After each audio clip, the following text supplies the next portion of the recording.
नमस्कार, मैं प्रकाश कुमार। क्या आपने सोचा है कि जो पेजर आप इस्तेमाल कर रहे हैं वो कभी ब्लास्ट कर सकता है?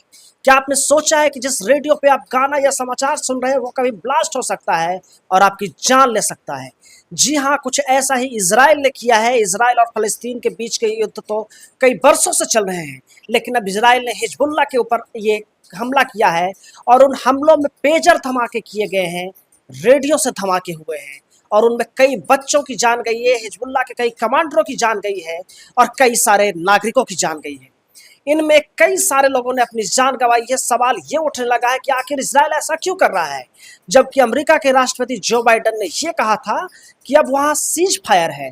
लेकिन अमेरिका के राष्ट्रपति के बयान पर सवाल उठने लगे हैं कि इजराइल के इन हमलों ने यह साबित कर दिया है कि वो लगातार हमले कर रहा है और निर्दोष लोगों को निशाना बना रहा है। हिजबुल्लाह ईरान के द्वारा समर्थित एक आतंकवादी या राजनीतिक संगठन है जिसके ऊपर लगातार इजराइल टारगेट कर रहा है। इनके बीच की अदावत पुरानी है, लेकिन इनमें जिन बच्चों की मौत हुई है उनकी अंतिम यात्रा में आई एक महिला ने एक अजीब सी मुस्कुराहट में कहा कि हमारे लोगों ने अगर एक आंख खोई है तो वो दूसरी आंख के साथ अपनी लड़ाई लड़ते रहेंगे। उन्होंने कहा, हम डरने वाले लोग नहीं हैं। उन्होंने इजराइल से बदला लेने की बात कही है। तो हम आज इसी पे बात करेंगे कि इजराइल, हमास, गजा और फलस्तीन के बीच अमेरिका का क्या रोल है। और इन सब के बीच हम बात करने के लिए अंतर्राष्ट्रीय मामलों पे पैनी नजर रखने वाले, इजराइल पे पैनी नजर रखने वाले पवन तिवारी जी हमारे साथ हैं। इनसे हम बात करेंगे। बताइए तिवारी जी, जिस तरीके से हमले हुए हैं, पेजर ब्लास्ट हुए हैं, रेडियो ब्लास्ट हुए हैं, निर्दोष लोगों की जान गई है, इस तरीके से जान गई है कि छत बिछत सब उनके बता भी नहीं सकता कि किस तरीके से उनका शरीर मिला है। आखिर इसके पीछे इजराइल की मंशा क्या? आखिर ऐसा हो क्यों रहा है? प्रकाश जी, सबसे पहले मैं आपको धन्यवाद देना चाहूँगा कि आपने मुझे अपने चैनल पे बोलने का मौका दिया। और इजराइल द्वारा अभी पेजर के द्वारा इजराइल ने पेजर से लगभग 2800 के करीब हिजबुल्लाह के कमांडरों को काफ़ी बुरी तरह से जख्मी किया है। ये काफ़ी दुखद है, लेकिन हमें पता होना चाहिए कि जब किसी दो देश में वार छिड़ जाती है तो सब जायज़ है। किसी ने शायर ने कहा है कि इश्क और जंग में सब जायज़ है, तो वो यहाँ पर देखने को मिल रहा है। इस कोर्स जंग में सब जायज है, लेकिन उन्हीं शायरों ने यह भी कहा था कि महिलाओं और बच्चों को निशाना नहीं बनाया जाना चाहिए। उन्होंने यह भी कहा था वो लोग कायर हैं जो महिलाओं और बच्चों को निशाना बनाते हैं। तो क्या इजराइल कायरता का परिचय नहीं दे रहा है? वो हॉस्पिटल को निशाना बना देता है, वो स्कूलों पर निशाना बना देता है। कई सारे बच्चों की जानें कल गई हैं जिनकी उम्र बहुत कम रही है। क्या आप उनके परिवार की आंख में आंख मिलाकर ये बातें कर सकते हैं? क्या इजराइल की ये बातें, ये कहाँ से इश्क और जंग में सब कुछ जायजे पे फिट बैठती है? आप सैनिकों पे हमला नहीं कर रहे हैं, आप सैनिकों से लड़ाई नहीं लड़ रहे हैं, तो इस पर ये बात फिट नहीं बैठती। आप बताइए आखिर क्या इजराइल के बारे में चल रहा है? देखिए, इजराइल ने क्या किया है कि जो भी इजराइल को अन्य देशों से, जैसे कि आप अभी क्या है कि अब खुल के हो गया। जैसे कि अभी पता होगा कि हमास और इजराइल में वार चल रही थी।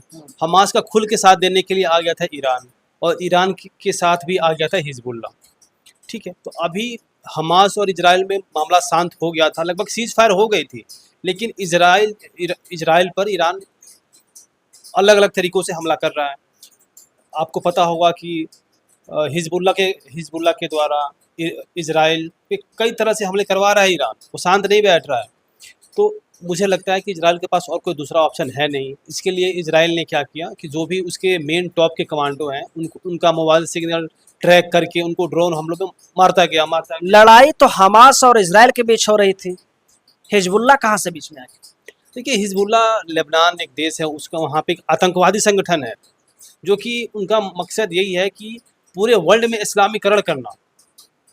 पूरे वर्ल्ड में जो भी इस्लाम के द्वारा जो अन्य जाति हैं वो है ही नहीं, उनको मारना। तो मुझे लगता है कि वो एक काफ़ी गलत मानसिकता का शिकार है आप दूसरे देश पे थोड़ी कार्रवाई करेंगे। अब बाई चांस भारत में की सेना पाकिस्तान में अगर कुछ गलत हो रहा है तो क्या भारत थोड़ी वहाँ एक्शन लेने लग जाएगा? तो वैसे ही लेबनान तो एक अलग देश है, इजराइल एक अलग देश है, आप कैसे उस पर हमला कर सकते? देखिए, हिजबुल्लाह जो है वो इजराइल को देखना नहीं चाहता है, वो इजराइल देश को ख़त्म करना चाहता है। वो चाहता है कि हमें हमास को आज़ाद कराना है, और हमास, पता है आपको, हमास ऑलरेडी आज़ाद है। हमास को बहुत सारी फैसिलिटी जो है वो, जो भी गजा जो है वहाँ पे आतंकवादी संगठन हमास है। आप इसको चलिए उस पर बाद में आएंगे। पहले आप ये बताइए, पेजर धमाकों की बात हो रही है, इसकी साजिश रची कैसी गई? किन तरीकों से पेजर धमाके ये प्लान किए गए कि कब हमला करना है, उसकी कहानी डिटेल में बताइए कि कैसे कैसे ये सब हुआ? देखिए, आपको पता होगा कि इज़राइल ने क्या किया, जो भी हिज़्बुल्लाह, ईरान और हमास के जो टॉप कमांडो हैं, जो कि इज़राइल के लिए काफ़ी नुकसानदायक हो सकते थे, खतरनाक हो सकते थे। तो इज़राइल ने उनके मोबाइल सिग्नल को ट्रैक करके और ड्रोन हमलों में मारता गया, मारता गया। धीरे-धीरे ये बात ईरान को, हिज़्बुल्लाह को, हमास को मालूम चली। तो उसके बाद से हिज़्बुल्लाह के कमांडो ने डिसाइड किया कि हमें अब मोबाइल सिग्नल का यूज़ नहीं करना होगा, हमें कुछ ऐसा डिवाइस यूज़ करना होगा कि जो इज़राइल ट्रैक ना कर पाए। तो उसने एक डिवाइस आती है, आप नाम सुने होंगे पेजर, जिसमें कि वो फ्रीक्वेंसी पर वो बिल्कुल रेडियो जैसा होता है, जो कि फ्रीक्वेंसी बेस पर होता है, ऑपरेट होती है। तो हिज़्बुल्लाह ने लगभग 3000 की संख्या में ताइवान की एक कंपनी है अपोलो गोल्ड को कॉन्ट्रैक्ट दिया कि आप हमारे लिए 3000 की संख्या में पेजर बनाइए। फिर ताइवान ने क्या किया कि पेजर बनाने का लाइसेंस वो एक हंगरी के कंपनी को दे दिया। और आप जैसा कि हमें पता है, हंगरी यूरोप में पड़ता है और वहाँ पे इज़राइल की बहुत अच्छी पकड़ थी, बहुत अच्छी कनेक्शन थी। वहाँ पर इज़राइल की एक सेना की एक यूनिट है, यूनिट 8200 यूनिट 8200। तो उसने मोसाद के हेल्प से पेजर के बैटरी के पास में एक 30 ग्राम का, लगभग 30 ग्राम का एक्सप्लोसिव रखवा लिया था। अच्छा। और 30 ग्राम का एक्सप्लोसिव जो कि एक इंसान के पास अगर हम रख दें और उसको हम विस्फोट करें तो उसको चिथड़े उड़ाने के लिए सफिशिएंट होता है। तो उसने 30 ग्राम का बैटरी के पास में एक्सप्लोसिव रखवा दिया। फिर उसके बाद से हंगरी से ताइवान आया और ताइवान से फिर हिज़्बुल्लाह के पास गया। फिर हिज़्बुल्लाह के पास गया, हिज़्बुल्लाह ने उसको अपने सारे कमांडो को बांट दिया और यूज़ करने लगे। कुछ दिन यूज़ किए और हिज़्बुल्लाह को कुछ शक हुआ। फिर हिज़्बुल्लाह ने अपने सीनियर को बताया, लेकिन सीनियर भी जो था वो मोसाद का एजेंट था। फिर वो मोसाद का एजेंट अपने इजराइल को बताया कि ये तो बातें लीक हो रही है, हमें ये जल्द से जल्द एक्शन लेना चाहिए। फिर क्या हुआ? फिर उसके बाद से 17 सितंबर की ये घटना है कि उसमें क्या था, एक सॉफ्टवेयर बेस था, बैटरी के पास जैसे एक्सप्लोसिव लगा हुआ था और वो हीट पे था कि कुछ स्पेसिफिक हीट का टेम्परेचर रखा गया था कि इतना सेल्सियस ऊपर जाते ही ये विस्फोट हो जाएगा। फिर उसने क्या किया, अचानक से फिर विस्फोट कर दिया। 17 सितंबर की बात है। तो वो हिजबुल्लाह के जो भी कमांडर, कोई इसको कमर में लपेटा हुआ था, कोई हाथ में लेकर के फ़ोन की तरह बातें करने की कोशिश कर रहा था। तो अचानक से विस्फोट हुआ तो जो पेट में रखा हुआ था उसके कोई हाथ में लिया हुआ उसका आँख बाहर आ गए, हाथ शरीर से अलग हो गए। मतलब हम ये कह सकते हैं कि उनकी बहुत ही एक दर्दनाक चोटिल, हम मरे नहीं हैं बट ये बोल सकते हैं कि उनका जिंदा रहना भी कोई अब किसी काम का इजराइल को ये करने की क्या जरूरत है? आप हमास से लड़ रहे थे, फलस्तीन में लड़ रहे थे, लगातार वो लड़ रहा है, उसे अब दुनिया कह रही कि शांति की ओर बढ़ना चाहिए, ऐसे में लड़ना ही विकल्प क्यों बनता जा रहा है? प्रकाश जी, ये घटना थोड़ा सा काफ़ी डिमोटिवेट करता है। जंग ऐसा भी नहीं होना चाहिए। अभी जैसा बताना चाहूँगा कि जो इसमें घायल हुए हैं, मैं अनुमान लगा सकता हूँ कि वो अब भविष्य में कुछ बड़ा काम नहीं कर पाएंगे। अब किसी की आंखें बाहर आ गई है, आंत बाहर आ गया है, तो वो पूरा ज़िंदगी जिएगा भी तो बहुत कष्ट में ही जिएगा। तो ये तो काफ़ी दुखद लग रहा है। बट मुझे लगता है कि इजराइल ये शौक से नहीं कर रहा है, खुशी से नहीं कर रहा है, उसके पास भी कोई ऑप्शन नहीं बचा है। आपको जैसे पता होगा कि जहाँ तक मुझे अनुमान है, आज मैंने इजराइल पे हर एक न्यूज़ सुनता हूँ, उस पर हर एक निगरानी बनाए रखता हूँ, लेकिन आज तक इजराइल ने कभी भी युद्ध में पहल नहीं की है। उस पर आतंकवादी हमला होता है, फिर उसके जवाब में वो कार्रवाई करती है। तो जिसमें पता है कि अगर हम 10 आतंकवादी को मार रहे हैं तो 2 निर्दोष भी मारे जाएंगे। तो 2 नहीं मारे जा रहे हैं, 2 आतंकवादी मारे जा रहे हैं और 8 निर्दोष मारे जा रहे हैं। इजराइल के अलग अलग हमलों में, जब वो हमास में कर रहा था, फलस्तीन में कर रहा था, कई सारे बच्चों की जान गई। वहाँ की उसने पानी का कनेक्शन काट दिया। कैसे वहाँ के लोगों ने अपनी ज़िंदगी बिताई है जो वहाँ के लोग ही जानते हैं। तो आप आम लोगों से क्यों बदला ले रहे हो? ये तो सही नहीं है ना। युद्ध में भी कहा जाता है कि मानवीयता का ध्यान रखा जाता है कि आपको आम जनता से नहीं लड़ना है, फिर भी इजराइल उन चीज़ों को मद्देनजर क्यों नहीं रख रहा है? प्रकाश जी, मैं ये बात बिल्कुल बताना चाहूँगा कि इजराइल जो है, आप फ़िलिस्तीन की बात कर रहे हैं, तो फ़िलिस्तीन को इजराइल बहुत सपोर्ट करता है। फ़िलिस्तीन में जो भी मज़दूर काम करने आते थे इजराइल, उनको अभी इंडिया की तुलना में हम कंपेरिजन करें तो 10 गुना अधिक सैलरी देती थी। एक मजदूर की हम बात करें, अच्छी हॉस्पिटल, अच्छी स्कूल, हर चीज़ की फैसिलिटी थी। लेकिन फ़िलिस्तीन में कोई कमी नहीं थी। उसके बावजूद इन्होंने इज़राइल के खिलाफ एक आतंकवादी संगठन है हमास, इसको उन्होंने पाला और इन ना बल्कि पाला, इनको बहुत वो तो कहते हैं कि ज़मीन ही उनकी है फ़लस्तीन की, उन्होंने इज़राइल को दी थी, कुछ चंद ज़मीनें दी थी। उनका तो अलग आरोप है, वो तो कह रहे हैं कि जितना दिया तो उसके आगे का वो कब्ज़ा करना चाहता है। देखिए प्रकाश जी, अगर मैं ज़मीन की बात पे आ जाऊँ ना, और इसीलिए भारत का भी स्टैंड साफ है, पहले की सरकारों ने भी रखा है कि वो फ़लस्तीन के साथ खड़े हो जाते हैं।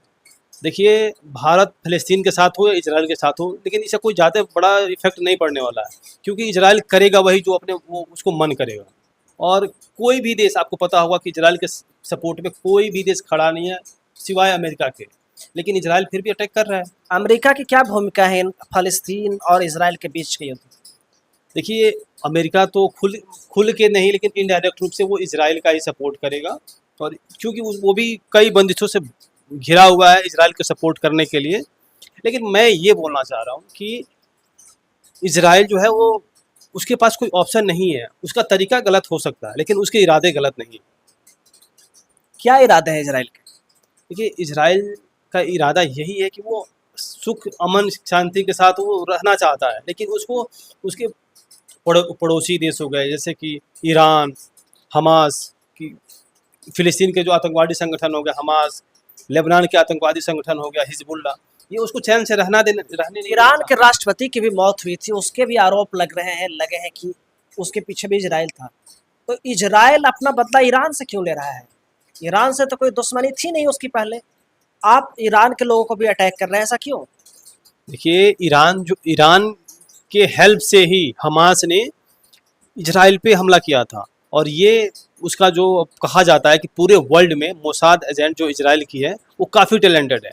तो वो मोसाद ने पता लगाया था, तो इजराइल पे हमला कराने में ईरान का अहम भूमिका था। तो इस कारण से ईरान के बहुत सारे टॉप कमांडो को, जो भी आतंकवादी संगठन से घिरे हुए थे, हमास से रिलेटेड थे, उनको ड्रोन हमले में मारता गया इजराइल। फिर भी ये चीज़ें ठीक ही नहीं है, हालांकि इस मुद्दों पे अब हम फिर बाद में बात करेंगे, इतना सफिशियंट है। लेकिन बावजूद इसके किसी भी युद्ध में किसी की भी जान जाती है, वो बहुत ही निर्मम होती है। युद्ध होने ही नहीं चाहिए, उसे किसी तरह सुलझा लेना चाहिए, क्योंकि ये एक युद्ध ना जाने कितने बच्चों की जान ले लेता है, कितने आम लोगों की जान ले लेता है। ये मानवीयता के लिए शर्मसार करने वाली बात है कि हम 21वीं सदी में जी रहे हैं, उसके बाद भी लगातार लड़ रहे हैं। हम समझने को तैयार नहीं है कि ये ज़िंदगी कितनी महत्वपूर्ण है। लेकिन फिर भी हम देखेंगे कि आगे इजराइल और लेबनान और फ़लस्तीन या अमेरिका के मामले में जो भी अपडेट आएगा हम वो भी आपको देंगे। ये वीडियो आपको कैसा लगा कमेंट करके ज़रूर बताइएगा, और अगर ये अच्छा लगा हो तो इसे लाइक, शेयर और चैनल को सब्सक्राइब जरूर कर दीजिएगा। हम मिलेंगे आपसे अगले वीडियो में, तब तक के लिए नमस्कार।